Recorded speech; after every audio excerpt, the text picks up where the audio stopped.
ಎದ್ದೇಳು. ಸ್ವಾಮಿ, ಏನು? ನಾನು ನಿಮ್ಮಲ್ಲಿ ಆಶೀರ್ವಾದವನ್ನು ಬೇಡ್ತಾ ಇದ್ದೇನೆ. ನನಗೊಂದು ನಮಸ್ಕಾರ ಮಾಡಬೇಕು, ಒಂದು ಆಶೀರ್ವಾದ ಕೊಡಬೇಕಲ್ವೇ ನೀವು? ಯಾರಿಗೆ ಯಾರು ಆಶೀರ್ವಾದ ಮಾಡುವುದು ಅಂತ ಉಂಟಲ್ಲ. ಗಂಡನಾದವನು ಹೆಂಡತಿಗೆ ಆಶೀರ್ವಾದವನ್ನು ಮಾಡಬೇಕು. ಕ್ರಮವೇ ಇಲ್ಲ. ಏನು ಏನು ಹಾಗೆ? ಗಂಡನಾದವನು ಹೆಂಡತಿಯಾದವಳಿಗೆ ಆಶೀರ್ವಾದ ಮಾಡುವುದು, ಅದರಲ್ಲಿ ಸುಧರ್ಮ ಹೇಗೆ? ಒಂದು ಮಾಂಗಲ್ಯವತಿಯಾಗು, ದೀರ್ಘ ಸುಮಂಗಲಿ ಭವ. ಅಂದ್ರೆ ನನ್ನ ಆಯುಸ್ಸು ಹೆಚ್ಚಾಗಲಿ ಅಂತ ನಾನೇ ಹೇಳಿಕೊಂಡ ಹಾಗಾಗುತ್ತದೆ. ಅದು ಹಾಗಾಗುತ್ತದಲ್ಲ ಅಲ್ವೋ? ಹಾಗಾದ್ರೆ ಹೀಗೆ ಅಷ್ಟಪುತ್ರ ಪ್ರಾಪ್ತಿರಸ್ತು. ಒಂದು ವೇಳೆ ಹಾಗೆ ಹೇಳಿದೆ ಅಂತಾದ್ರೆ ನನ್ನಲ್ಲಿ ಬಲವೇ ಇಲ್ಲ ಅಂತ ನಾನೇ ಒಪ್ಪಿಕೊಂಡ ಹಾಗಾಗುತ್ತದಲ್ಲ. ಹಾಗಾದ್ರೆ ನನ್ನ ನಮಸ್ಕಾರಕ್ಕೆ ಬೆಲೆಯೇ ಇಲ್ವಾ? ಬೆಲೆ ಇಲ್ಲ ಅಂತಲ್ಲ, ಮತ್ತೆ ನೀನು ಮಣಿದ ಕಾಲದಲ್ಲಿ ಪತಿಯಾದವನು ಕೊಡುವ ಆಶೀರ್ವಾದ ಸ್ವಾಮಿ, ನಿಮ್ಮನ್ನು ಇಲ್ಲಿಯೇ ನಿಂತು ನಾನು ಮಾತಾಡಿಸ್ತಾ ಇದ್ದೇನೆ. ಹೌದು, ಇಲ್ಲಿಯೇ ನಿಂತು ಮಾತಾಡಿಸಿದ ನಾವು. ಮತ್ತೆ ಬನ್ನಿ ಬನ್ನಿ, ಹೀಗೆ ಬನ್ನಿ, ಹೀಗೆ ಬನ್ನಿ, ಹೀಗೆ ಬನ್ನಿ,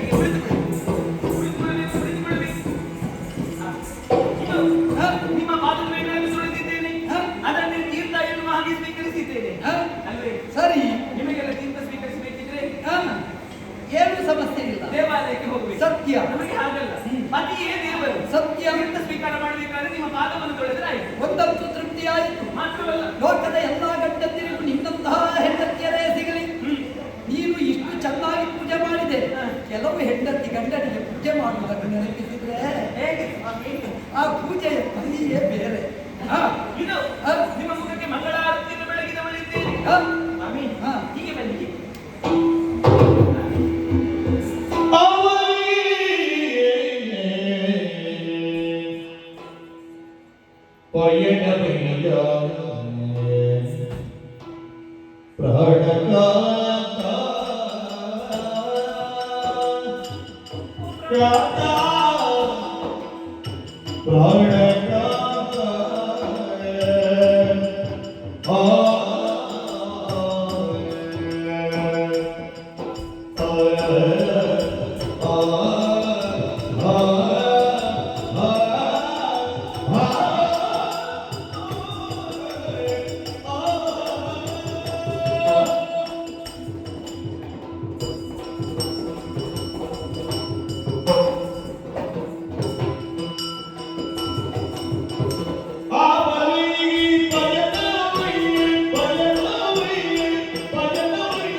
ಸತ್ಯ. ನಮಗೆ ಬೇಸರ ಉಂಟಾಗುತ್ತದ? ಇಲ್ಲವೇ ಇಲ್ಲ. ಖಂಡಿತವಾಗಿಯೂ ಇಲ್ಲ. ನಿತ್ಯ ನೂತನತೆ ಇರುವುದು ಒಂದು ಗಂಟೆ ಹೆಂಡತಿಯಲ್ಲಿ, ಒಂದು ಉದಯಿಸುವಂತಹ ಸೂರ್ಯನಲ್ಲಿ, ಬಿಕ್ಕರೆ ಬಿಟ್ಟರೆ ಹೋಗುವಂತಹ ಶಕ್ತಿಯಲ್ಲಿ. ಸತ್ಯ. ಅಂತಹ ಕಡಲನ್ನು ಹೋಗಿ ನೋಡ್ತೇವೆ ನಾವು. ನೋಡಿ ನೋಡಿ ನಮಗೆ ಬೇಸರ ಆಗ್ತುಂಟಾ? ಇಲ್ಲವೇ ಇಲ್ಲ. ಬೇಸರ ಆದ್ರೆ ನಾವು ಹೋಗುದೇ ಕಡಲ ಬದಿಗೆ. ಎಲ್ಲರೂ ಹೇಳುವುದು ಕಡಲ ತಡಿಗೆ ಹೋಗಬೇಕು ಎಂದು. ಹಾಗಾಗಿ ನಿತ್ಯ ನೂತನವಾದಂತಹ ಸಂಬಂಧ ಅಂತ ಏನು ಹೇಳಿದ್ರೆ ಅದು ದಂಪತಿಗಳದ್ದು ದಾಂಪತ್ಯದ ಜೀವನ. ದಾಂಪತ್ಯದ ಜೀವನ. ಯಾವ ಮನೆಯಲ್ಲಿ ಗಂಡ ಹೆಂಡತಿ ಪರಸ್ಪರ ಪ್ರೀತಿಯಿಂದ ಅನ್ಯೋನ್ಯತೆಯಿಂದ ಬದುಕುತ್ತಾರೋ ಆ ಮನೆಯಲ್ಲಿ ಲಕ್ಷ್ಮೀನಾರಾಯಣರು ವಾಸಿಸುತ್ತಾರೆ ಅಂತ ಶಾಸ್ತ್ರ ಹೇಳ್ತದೆ ಅಲ್ವೇ? ಯಾವ ಮನೆಯಲ್ಲಿ ಗಂಡ ಹೆಂಡತಿ ನಿತ್ಯ ಜಗಳ ಮಾಡ್ತಾ ಇರ್ತಾರೋ ಆ ಮನೆಗೆ ಬೇರೆ ಮಾಟ ಮಾಡುವುದೇ ಬೇಡ, ಅದೇ ಮಾಟ ಅಲ್ವೇ? ಸ್ವಾಮಿ, ರಾಜನಾದವರು ಸಂದರ್ಭೋಚಿತವಾಗಿ ಉಡುಗೆ ತೊಡುಗೆಗಳನ್ನು ಮಾಡುವುದುಂಟು. ಬೇಡಿಕೆ ಹೋಗುವಂತಹ ಹುಡುಗಿನಲ್ಲಿ ಒಂದು ಶೃಂಗಾರ. ನಿಜ. ರಾಜಕಲಾಪವನ್ನು ಮಾಡುವಂತಹ ಸಂದರ್ಭದಲ್ಲಿ ಮತ್ತೊಂದು ಬಗೆಯದ್ದಾದಂತಹ ವಸನ ಉಡುಪುಗಳು. ಹೆಂಡತಿಯ ಮನೆಗೆ ಬರುವಾಗ ಮತ್ತೊಂದು ಬಗೆಯಲ್ಲಿ. ನಿಜ ಅಲ್ವೇ? ಇವತ್ತು ನಿಮ್ಮನ್ನು ನಾನು ಅಪ್ಪಿ ಹಿಡಿಯುವಾಗ ನನಗೆ ಒಂದು ರೀತಿಯಾದಂತಹ ಬೇರೆ ಭಾವನೆ ಉಂಟಾದದ್ದು ನನಗೆ. ಗಟ್ಟಿತನ. ಹೌದು, ಗಟ್ಟಿತನ. ಏನು ಎನ್ನುವ ಹಾಗೆ ವೈಶಾಖದ ಬಿರುಬಿಸಿಲಿಗೆ ಜೋರಾಗಿ ಮಳೆ ಬಂದು ಕರಟಿ ಕಮರಿ ಹೋದಂತಹ ಬಂಜರ ಭೂಮಿ ಹಚ್ಚ ಹಸಿರಾಗಿ ನಳನಳಿಸುತ್ತದೆ. ನಿಜ. ಆಗ ಒಂದು ಸಿಡಿಲು ಬಂದ್ರೆ ಯಾವುದೆಲ್ಲ ಹಚ್ಚ ಹಸಿರಾಗಿ ನಳನಳಿಸಿತ್ತು ಅದೆಲ್ಲರಿಗೆ ಮುದುಡುತ್ತದೆ. ಸತ್ಯ. ಈಗ ನೀವು ಬಂದದ್ದು ವೈಶಾಖದ ಬಿರುಬಿಸಿಲಿಗೆ ಮಳೆ ಬಂದ ಹಾಗಾಯಿತು. ನಿಮ್ಮನ್ನು ಅಪ್ಪಿ ಹಿಡಿದಾಗ ನಿಮಗೆ ಗುಡುಗು ಸಿಡಿಲು ಬಡದಾಗಾಯಿತು. ಕಾರಣ ಈ ಉಡುಗಿ ತೊಡುಗಿ. ನೀವು ಹೆಂಡತಿ ಮನೆಗೆ ಬಂದದ್ದಲ್ವೇ ಸ್ವಾಮಿ? ಇದು ಹೆಂಡತಿಯ ಮನೆಗೆ ಬರುವಾಗ ಇಂತಹ ದಿರಿಸುಗಳನ್ನು ಧರಿಸುವಂತಹ ಅವಶ್ಯಕತೆ ಉಂಟು? ನನ್ನ ಹೆಂಡತಿಯ ಮನೆಗೆ ನಾನು ಬರುವಾಗ ಇದೆಲ್ಲ ಅಗತ್ಯ ಇಲ್ಲ ಅಲ್ವಾ? ಕೈಯ ಕೈದು, ಕಿಕ್ಕಟ್ಟಿನಲ್ಲಿ ಕಟಾರಿ, ಬೆನ್ನಿನಲ್ಲಿ ಬತ್ತಳಿಕೆ, ಶಿರದಲ್ಲಿ ಶಿರಸ್ತ್ರಾಣ, ಎದೆಯಲ್ಲಿ ಅನುಚಿತವಾದಂತಹ ಸೀಸದ ಕವಚ, ರಥ ಅಲ್ಲೇ ಉಂಟು, ಯುದ್ಧ ಸದನ ಸಿದ್ಧವಾಗಿದೆ, ಸಾರಥಿ ಕಾಯ್ತಾ ಇದ್ದಾನೆ ಯಾವಾಗ ಹೋಗುವುದು ಅಂತ. ಅಲ್ಲ, ಕೊನೆವರೆಗೆ ನಿಲ್ಲು ಪುಣ್ಯ. ನಲ್ಲಿಯ ಮನೆಗೆ ಬರುವಾಗ ನಲ್ಲ ಇಲ್ಲಿ ಹಿಡಿದುಕೊಂಡು ಬಂದ ನಲ್ಲ, ಅದೇ ನನಗೆ ಈಗ ಆಶ್ಚರ್ಯವಾಗುವುದು ಸ್ವಾಮಿ. ಇಷ್ಟು ಪ್ರಶ್ನೆ ಮಾಡಿದ್ದು ನಾನು ಅಧಿಕಾರವಾಣಿಯಿಂದ. ಈಗ ನಾನು ನನ್ನ ತಲೆಯನ್ನು ಬಗ್ಗಿಸಿ ಅತಿ ವಿನಯದಿಂದ ಕೇಳುತ್ತಾ ಇದ್ದೇನೆ ಸ್ವಾಮಿ. ಭಾವ ಭಕ್ತಿಯಲ್ಲಿ ಕೇಳುತ್ತಾ ಇರುವುದು ಏನೇ? ಆವಲ್ಲಿಗೆ ಪಯಣವಯ್ಯ ಪ್ರಾಣಕಾಂತ, ರಾಜ ಟಿವಿಯಿಂದ ಹೊರಟುದೆಲ್ಲಿ ಪ್ರಾಣಕಾಂತ, ಸಂದರ್ಭ ಅಡಲಿಕೊಂಡು ಪ್ರಾಣಕಾಂತ, ಬಲು ಚಂದದಿಂದ ಹೋಗುದೆಲ್ಲಿ ಪ್ರಾಣಕಾಂತ. ಇದು ನಿನಗೆ ನೂತನ ಅಂತ ಖಂಡಿತ. ನೂತನ ಅದಕ್ಕೆ ಎಲ್ಲಿಗೆ ಪಯಣ?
ನಿನ್ನನ್ನು ನಳಿನಾಕ್ಷಿ ಅಂತ ಕರೆಯುತ್ತಾ ಇದ್ದೇನೆ. ತಾವರವನ್ನು ಅರಳುತ್ತಾ ಎಲ್ಲ ದಿಕ್ಕಿನಿಂದಲೂ ಬೇಕಾದ್ದನ್ನು ತಾನು ಗ್ರಹಿಸುತ್ತದೆ. ಬಸರಿ ಎಲ್ಲರಿಗೂ ತನ್ನ ತನವನ್ನು ಕಾಣಿಸುತ್ತದೆ.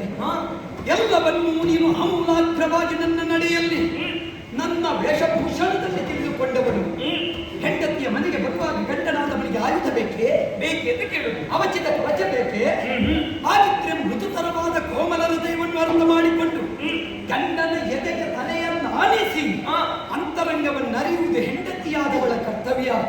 ಆದ್ದರಿಂದಲೇ ಗಂಡನನ್ನು ಯಾವಾಗ ನೋಡಿ ಹೀಗೆ ಹೀಗೆ ಹೀಗೆ ಮಾಡಬೇಕು ಅಲ್ವಾ?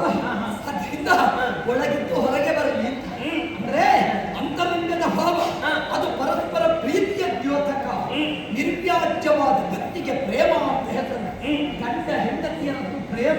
ಹೌದು. ಆದ್ದರಿಂದ ಅಂತಹ ಪ್ರೇಮಮಯವಾದ ಬದುಕನ್ನೇ ಈ ಚಂಪಕಾವತಿಯಲ್ಲಿ ನಾವು ಕಾಣಿಸಿದವರು. ಹಾಗಿದ್ರೆ ಇದೆಲ್ಲ ಯಾಕೆ ಯಾಕೆ ವಿಷಯ ನಿನಗೂ ಗೊತ್ತಿರಬಹುದು. ಏನದು? ನಿನ್ನೆಯ ದಿನ ಪಾಂಡವರ ಯಜ್ಞಾಶು ನಮ್ಮಲ್ಲಿಗೆ ಬಂದಿದೆ. ಪಾರ್ಥನ ಗಂಗಾವರತ್ವ ಅದಕ್ಕಿದೆ. ನಮ್ಮ ಅಪ್ಪಯ್ಯನ ಆಜ್ಞೆಯಾಗಿದೆ. ಕಟ್ಟಿ ಹಾಕಬೇಕು ಕುದುರೆಯನ್ನು, ಕಾಳಗಕ್ಕೆ ಸನ್ನದ್ಧವಾಗಿ ಸಕಲರೂ ಇರಬೇಕು. ಯಾರು ಸೇನಾಧ್ಯಕ್ಷ? ನಿನ್ನ ಪತಿ ಸುಧರ್ಮನಿಗೆ ಸೇನಾಧ್ಯಕ್ಷ ಪದವಿ. ಆದ್ದರಿಂದ ಸಕಲರಿಂದಲೂ ಶುಭ ಸೇಸೆಯನ್ನು ಹೊಂದಿ ನಿನ್ನಿಂದ ಬೀಳ್ಕೊಳ್ಳಲವಸುಗೆ ಇಲ್ಲಿಗೆ ಬಂದಿದ್ದೇನೆ. ಕುಂತಿ ಸುತನ ಕೂಡೆ ನಾಳೆ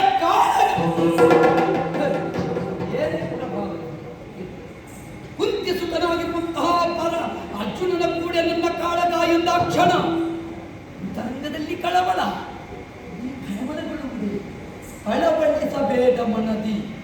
ಆ ಕುಂತಿ ಸುತನಿಗೆ ಯಾವ ಕಾರಣಕ್ಕೂ ಅಳುಕಲಾರೆ ಅಂತ ಒಂದು ಸೊಲ್ಲಿಗೆ ಅವಕಾಶವಿದೆ.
ಚರಿತ್ರೆಗಳ ಪುಟಗಳನ್ನು ನಾವು ಓದಿ ತಿಳಿದಿದ್ದರೆ ಅದನ್ನು ಸ್ಮೃತಿ ಎನ್ನುವ ಹಾಗೆ ಹೇಳುತ್ತಾರೆ. ನಿಜ.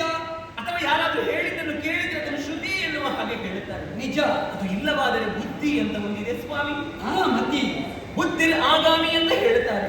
ಮುಂದೆ ಏನಾಗುತ್ತದೆ ಅಂತ ಹೇಳುವುದು ಬುದ್ಧಿ ಸ್ವಾಮಿ. ಸತ್ಯ. ನನ್ನ ಗಂಡ ಯಾವತ್ತಿದ್ದರೂ ಬುದ್ಧಿ ಇದ್ದು ವ್ಯವಹರಿಸುವುದು ಎನ್ನುವ ಹಾಗೆ ನಾನು ಭಾವಿಸಿದವಳು. ಆದರೆ ನಿಮಗೆ ಯಾಕೆ ಇಂತಹ ಬುದ್ಧಿ ಬಂತು ಸ್ವಾಮಿ? ಎಲ್ಲಿ ತಪ್ಪಿದೆ? ನೀವೀಗ ಹೋರಾಟವನ್ನು ಮಾಡಲಿಕ್ಕೆ ಹೊರಟಿರುವುದು ನೋಡನೆ ಸತ್ಯ. ಭಾರತದ ಬಗ್ಗೆ ಚೆನ್ನಾಗಿ ತಿಳಿದವರು ನೀವು ಇದ್ದೀರಿ. ಸತ್ಯ. ಮೂರು ಲೋಕದ ಗಂಡ ಎನ್ನುವಂತಹ ನೆಗಳತೆಯನ್ನು ಪಡೆದವರು. ಸುಮ್ಮನೆ ಅಂತಹ ಬಿರುದು ಆತನಿಗೆ ಬಂದಿಲ್ಲ ಸ್ವಾಮಿ. ಈ ಹಿಂದೆ ಶ್ರೀರಾಮಚಂದ್ರನಾದರೂ ಆ ಕಾಲ ಪರ್ಯಂತರ ಯುದ್ಧವನ್ನು ಮಾಡುವಂತಹ ಸಂದರ್ಭದಲ್ಲಿ ತನ್ನ ಸಿಂಗಿನಿಗೆ ಶರವನ್ನು ಪ್ರಯೋಗ ಮಾಡುವಂತಹ ಕಾಲದಲ್ಲಿ ಅವನ ಎಡಗಾಲ ಮುಂಗುಷ್ಟವೇ ನಡುಕವಾಗುತ್ತಿದ್ದಂತೆ, ಭೀಷ್ಮಾಚಾರ್ಯರ ಶಿರವೇ ತಲ್ಲಣವಾಗುತ್ತಿದ್ದಂತೆ, ದ್ರೋಣಾಚಾರ್ಯರ ಎದೆಯೇ ಕಂಪನವಾಗುತ್ತಿದ್ದಂತೆ, ಅಂತಹ ಯಾವುದೇ ಒಂದು ದೋಷ ಇರದೇ ಇರುವುದರಿಂದ ಪಾರ್ಥ ಮೂರು ಲೋಕದ ಗಂಡ ಎನ್ನುವಂತಹ ನೆಗಳತೆಯನ್ನು ಪಡೆದವರವರು. ಅಷ್ಟು ಮಾತ್ರವಲ್ಲ, ಆ ಪಾಂಡವರು ಯಾವತ್ತಿದ್ದರೂ ಕೃಷ್ಣ ಕೃಪಾ ಪೋಷಿತರು. ಮಮ ಪ್ರಾಣಾಹಿ ಪಾಂಡವಾಹ ಎನ್ನುವಂತಹ ನೆಗಳತೆಯನ್ನು ಪಡೆದವರು. ಕಣ್ಣ ಪ್ರತಿಜ್ಞೆಯ ಹಾಗೆ ಶ್ರೀಕೃಷ್ಣ ಅವರನ್ನು ಕಾಪಾಡಿಕೊಂಡು ಬರುತ್ತಾನೆ ಎನ್ನುವುದರಲ್ಲಿ ಎರಡು ಮಾತಿಲ್ಲ ಸ್ವಾಮಿ. ನಿಮ್ಮ ಧೈರ್ಯದ ಬಗ್ಗೆ, ನಿಮ್ಮ ಸಾಹಸದ ಬಗ್ಗೆ ನನಗೆ ಎರಡು ಮಾತಿಲ್ಲ. ಪಾರ್ಥ ಒಂದು ವೇಳೆ ನಿಮ್ಮ ಕೂಡೆ ಬವರವನ್ನು ಕೊಡುವುದಕ್ಕೆ ಬಂದರೆ ಅವನನ್ನು ನೀವು ಹಿಮ್ಮೆಟ್ಟಿಸಬಹುದು, ಸೆಣಸಾಡಬಹುದು ಸ್ವಾಮಿ. ಆದರೆ ನನ್ನ ಸಂಶಯ ಏನು ಗೊತ್ತೇ? ಏನು? ಒಂದು ವೇಳೆ ಕೃಷ್ಣ ಅರ್ಜುನನ ಜೊತೆಯಾಗಿ ಬಂದರೆ ನಿಮ್ಮಿಂದ ಸೆಣಸಾಡುವುದಕ್ಕೆ ಸಾಧ್ಯವಿದೆ.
ಪೃಥ್ವಿಯಲ್ಲಿ 3 ಲೋಕದ ಗಂಡ ರಿಪುತಿಮಿರ ಮಾರ್ತಾಂಡ, ಭೂರಿನೇತ್ರನ ಪಿಂಡ, ರಿಪುಗಲದಿಗೆ ರಾಮ ಬಾಣ ಆಗಿರುವಂತಹ ಕೃಷ್ಣ ಪ್ರಾಣನಿದ್ದಾನೆ ಪಾರ್ಥ.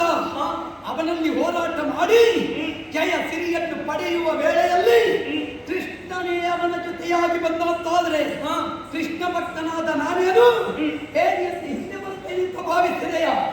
ಯಾವ ಕಾರಣಕ್ಕೂ ಇಲ್ಲ. ಕೃಷ್ಣಾರ್ಜುನರು ಒಂದಾಗಿ ಬಂದಂತಾದರೆ ಅವರಲ್ಲಿ ಹೋರಾಟ ಮಾಡುತ್ತೇನೆ. ಕದನದ ಕಣದಲ್ಲಿ ಶ್ರೀಕೃಷ್ಣ ಮೆಚ್ಚುವಂತೆ ಮಾಡದೆ ಹೋದ್ರೆ ಪ್ರಭಾವತಿಯ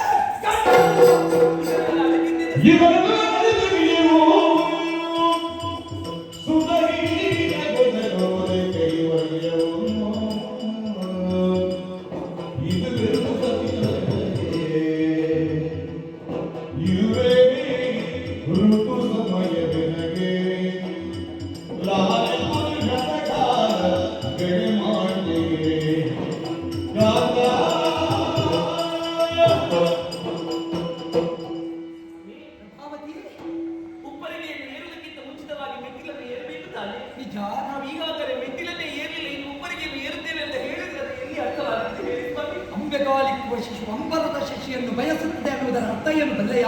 ಏನು? ಭವಿಷ್ಯದಲ್ಲಿ ಸಾಧಕನಾಗುತ್ತಾನೆ ಅಂತ ದೇವರನ್ನು ಒಲಿಸಿಕೊಳ್ಳುತ್ತೇನೆ ಎನ್ನುವಂತಹ ಮಾತನ್ನು ಆಡ್ತಾ ಇದ್ದೀನಿ. ದೇವರನ್ನು ಒಲಿಸಿಕೊಳ್ಳುವುದಕ್ಕೆ 2 ಮಾರ್ಗವಿದೆ. ಒಂದು ಭಕ್ತಿಯ ಮಾರ್ಗ, ಇನ್ನೊಂದು ಶಕ್ತಿಯ ಮಾರ್ಗ. ನಿಜ. ಶಕ್ತಿಯ ಮಾರ್ಗ ಸುಲಭ ಸ್ವಾಮಿ, ಆದರೆ ಭಕ್ತಿಯ ಮಾರ್ಗ ಕಷ್ಟವಾದುದು. ಭೀಷ್ಮಾಚಾರ್ಯರಾದರೂ ಯುದ್ಧವನ್ನು ಮಾಡುವಂತಹ ಸಂದರ್ಭದಲ್ಲಿ ಭಕ್ತಿಯ ಮಾರ್ಗವನ್ನು ತೋರ್ಪಡಿಸಿದರು. ಕೃಷ್ಣ ಸ್ವಾಮಿ ಎದುರಾದಾಗ ಅವರಿಂದ ಯುದ್ಧ ಮಾಡಲಿಕ್ಕೆ ಸಾಧ್ಯವಾಯಿತೆ? ಇಲ್ಲ. ಕೈದುಗಳು ಜಾರಿ ಹೋಯಿತು. ಸರಿ, ಎರಡನಾದರೂ ಮುಂದಕ್ಕೆ ಹೋದ, ಅವನಿಂದಾದರೂ ಯುದ್ಧ ಮಾಡಲಿಕ್ಕೆ ಸಾಧ್ಯವಾಯಿತೆ? ಅಸಾಧ್ಯ. ಕೈದುಗಳು ಜಾರಿ ಹೋಯಿತು. ವೈಷ್ಣವ ಶಿಖಾಮಣಿಯಾದಂತಹ ನೀವು ಯುದ್ಧವನ್ನು ಮಾಡುವುದಕ್ಕೆ ಹೋದಂತಹ ಸಂದರ್ಭದಲ್ಲಿ ಏಕರಥದಲ್ಲಿ ಕೃಷ್ಣಾರ್ಜುನನ್ನು ಕಾಣುತ್ತೀರಿ. ಆ ಸಂದರ್ಭದಲ್ಲಿ ನಿಮ್ಮ ಕೈದುಗಳು ಜಾರಿ ಹೋಗಿ ದೇವರಲ್ಲಿ ಬೇಡುವುದು ಒಂದೇ, ನನಗೆ ಈ ಜೀವನ ಸಾಕು, ಈ ಸಂಸಾರ ಸಾಕು, ನನ್ನ ನಿನ್ನಡೆಗೆ ಸೇರಿಸಿಕೊಂಡು ನನಗೆ ಕೈವಲ್ಯ ಪ್ರಾಪ್ತಿ ಮಾಡು ಎನ್ನುವ ಹಾಗೆ ಬೇಡಿಕೊಳ್ಳುತ್ತೀರಿ ಎನ್ನುವುದರಲ್ಲಿ ಯಾವುದೇ ಅನುಮಾನ ಇಲ್ಲ ಸ್ವಾಮಿ. ಹಾಗಾದರೆ ಕೈವಲ್ಯ ಪ್ರಾಪ್ತಿಯಾಗಬೇಕು ಎನ್ನುವ ಹಾಗೆ ನೀವು ಹೇಳುತ್ತಾ ಇರುವುದು ನಿಜ. ಅಪುತ್ರಸ್ತಿಪದ ಕುರುಮಾರ್ಗ ಪ್ರಸಿದ್ಧ. ಸಾಧ್ಯ ಇಲ್ಲ ಸ್ವಾಮಿ. ಅಪುತ್ರಸ್ಯ ಗತಿರ್ನಾಸ್ತಿ ಎನ್ನುವಂತಹ ಒಂದು ಮಾತಿದೆ. ಸಂತತಿ ಹೀನರಾದವರಿಗೆ ಸಂತತಿ ಎನ್ನುವುದು ಶೂನ್ಯವಾಗಿರುತ್ತದೆ. ನಾವಿನ್ನು ಮಕ್ಕಳನ್ನು ಪಡೆದಿದ್ದೇವೆ. ಮಕ್ಕಳನ್ನು ಪಡೆಯದೇ ಇದ್ದರೂ ಕೂಡ ಯುದ್ಧದಲ್ಲಿ ಸಿಕ್ಕುವಂತಹ ವೀರ ಮರಣ ಮುಕ್ತಿಗೆ ಸಾಧನವನ್ನೇ. ಅದು ಸಾಧನವಾಗಿರಬಹುದು, ಆದರೆ ಆ ಪ್ರಾಪ್ತಿ ನಿಮಗೆ ಆಗುವುದಿಲ್ಲ ಸ್ವಾಮಿ. ಇದು ಮಂಗಲ ಸ್ನಾನವನ್ನು ಮುಗಿಸಿ ಬಂದ ಬಳಿದ್ದೇನೆ ನಾನು. ಷೋಡಶಿ ನಾನಿದ್ದೇನೆ. ಈ ಸಂದರ್ಭದಲ್ಲಿ ನಿಮ್ಮಲ್ಲಿ ಬೇಡಿಕೊಳ್ಳುವುದು ಒಂದೇ. ಏನು? ನೀವು ಒಂದು ವೇಳೆ ನನಗೆ ಗರ್ಭದಾನವನ್ನು ಮಾಡದೆ ಹೋದಲ್ಲಿ ಈ ಹೊತ್ತಿನಲ್ಲಿ ಭ್ರೂಣ ಹತ್ಯೆ ದೋಷಕ್ಕೆ ನೀವು ಒಳಗಾಗುತ್ತೀರಿ ಅನ್ನೋದ್ರಲ್ಲಿ ಯಾವುದೇ ಅನುಮಾನ ಇಲ್ಲ ಸ್ವಾಮಿ. ಇದು ನಿಮ್ಮ ಮನದಲ್ಲಿ ಬೇಡಿಕೊಳ್ಳುವುದು ಒಂದೇ. ನನಗೆ ನೀವು ಪುತ್ರ ಸಂತತಿಯನ್ನು ಒದಗಿಸಿಕೊಂಡು ಮತ್ತೆ ಯುದ್ಧಕ್ಕೆ ಮುಂದುವರೆದು ನಡಿ ಸ್ವಾಮಿ, ನಡಿ. ಇದು ಯಾವ ಕಾಲ ಬಲ್ಲೆಯ?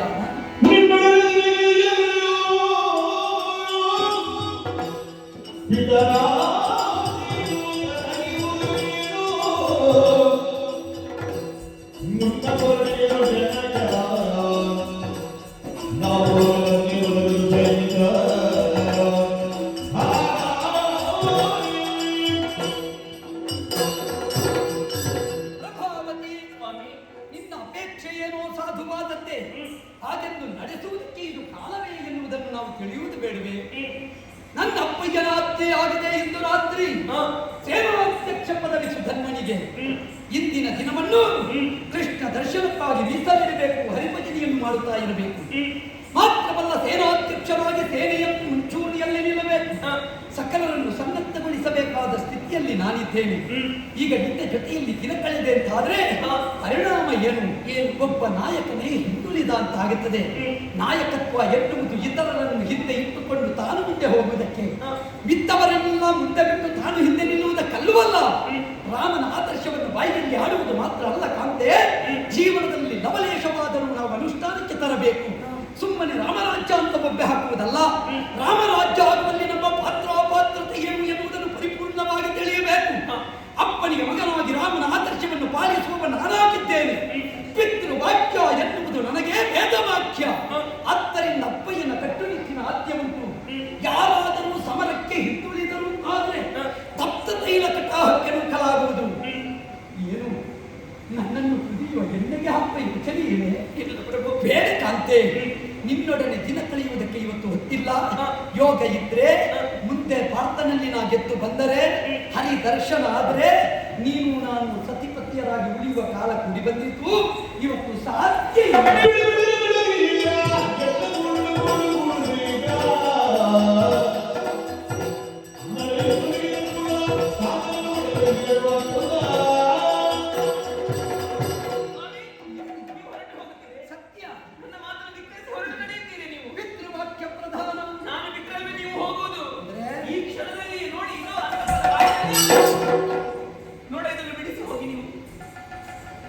ಆಗಿದ್ರೆ ನಿನ್ನ ಮಾತನ್ನು ನಡೆಸಿಯೇ ಹೋಗಿ ಪ್ರಭು.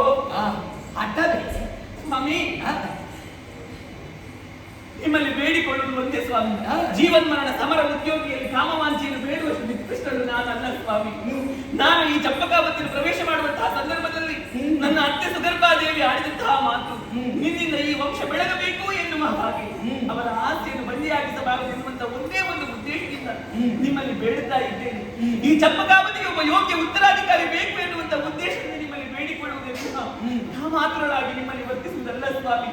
ಹಾಗಾಗಿ ಒಂದು ವೇಳೆ ನೀವು ಹೋಗುವುದು ಹೌದೇ ಆದಲ್ಲಿ ನಿಮ್ಮ ಪ್ರಾಣ ಕೃಷ್ಣನಿಗೆ ಅರ್ಪಿತವಾದರೆ ನನ್ನ ಪ್ರಾಣ ನಿಮ್ಮ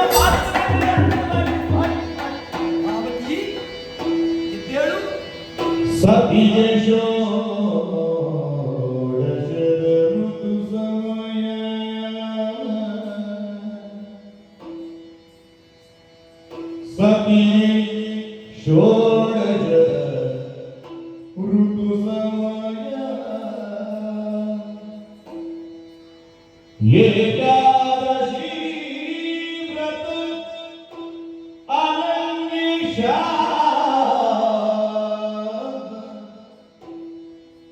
ಏಕಾದಶಿ ವ್ರತ ಅನನ್ಯೇಷ ಇನಿತು ನಿನ್ನು ದಿನ ಸಂಗತ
ಸತಿ ಶೋ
ಹೇಳಿದ್ದಾಳೆ.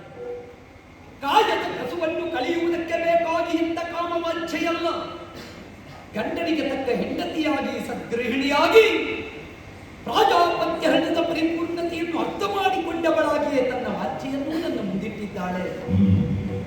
ಇವಳದ್ದು ಅಲ್ಲಿ ಷಟ್ಕರ್ಯಗಳಲ್ಲಿ ಒಂದಾದ ಕಾಮ ಅಲ್ಲ, ಪುರುಷಾರ್ಥ ಚತುಷ್ಟಯಗಳಲ್ಲಿ ಒಂದಾದ ಕಾಮ.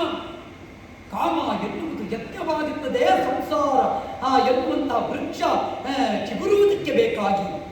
ಈ ನಿಟ್ಟಿನಿಂದಲೇ ತನ್ನ ಕರ್ತವ್ಯವನ್ನು ನರಿತು ಆಕೆ ಎಚ್ಚರಿಸಿದ್ದಾಳೆ. ಸುಮ್ಮನೆಲ್ಲ ತಿಳಿದವರಾಗಿದ್ದು ಕರಣೇಶು ಮಂತ್ರಿ, ಗಂಡನಾದವಳಿಗೆ ಹೆಂಡತಿಯಾದವಳು ಬುದ್ಧಿಯ ಸ್ಥಾನದಲ್ಲಿ ನಿಲ್ಲುವವಳು, ಮಂತ್ರಿಯ ಸ್ಥಾನದಲ್ಲಿ ನಿಲ್ಲುವವಳು. ಋತುಮತಿಯಾಗಿ 16ನೇ ದಿವಸ ನಾನು ಈ ದಿವಸ ಆಕೆಯನ್ನು ಸೇರಿದೆ ಅಂತಾದರೆ ಸತ್ತಂತಾನು ಸಿದ್ಧಿಯಾದೀತು ಎನ್ನುವಂತಹ ಯೋಚನೆಯನ್ನು ಮಾಡಿದವಳಿದ್ದಾಳೆ. ಆದ್ದರಿಂದ ಇವಳ ವಾಕ್ಯವನ್ನು ಈಡೇರಿಸುವಲ್ಲಿ ನಾನು ಸಿದ್ಧೇಟು ಹಾಕಿದೆ ಅಂತಾದರೆ ಒಂದು ರೀತಿಯಿಂದ ಸತಿವಾಂಛೆಯನ್ನು ಮೀರಿದ ಪತಿಯಾಗುತ್ತೇನೆ.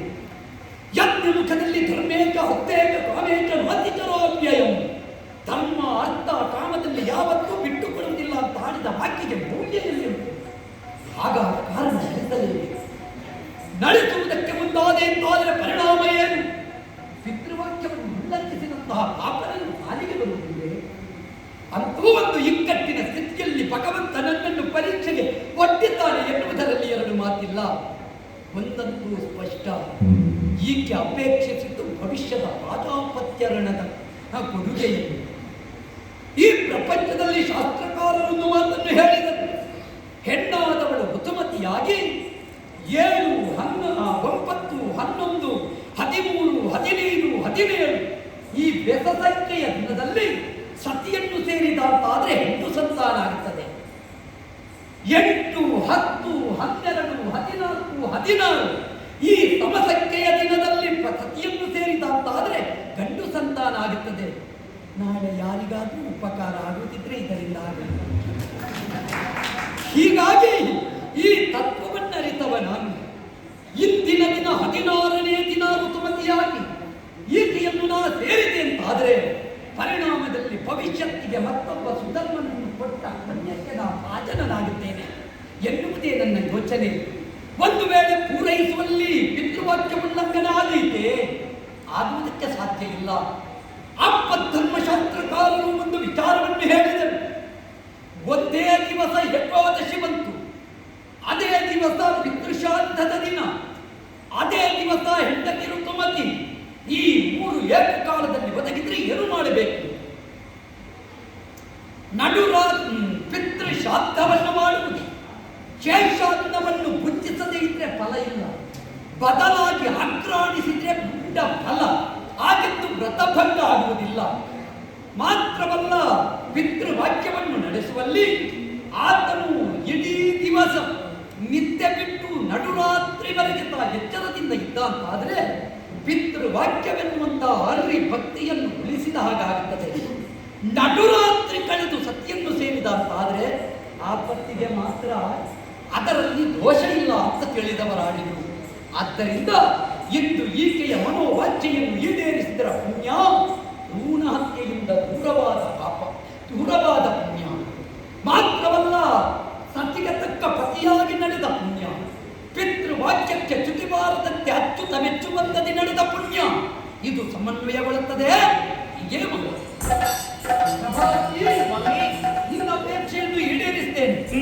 ಮಧ್ಯರಾತ್ರಿವರೆಗೆ ಹರಿಭಕ್ತಿ ನಡುವಿರು ಕಳೆದ ನಂತರ ನಿನ್ನ ಅಪೇಕ್ಷೆ ಬೆಳಗ್ಗೆ ಬೇಗ ಎಪ್ಪಿಸುವ ಹೊಣೆ ನಿನಗೆ. ಅಧಿಕ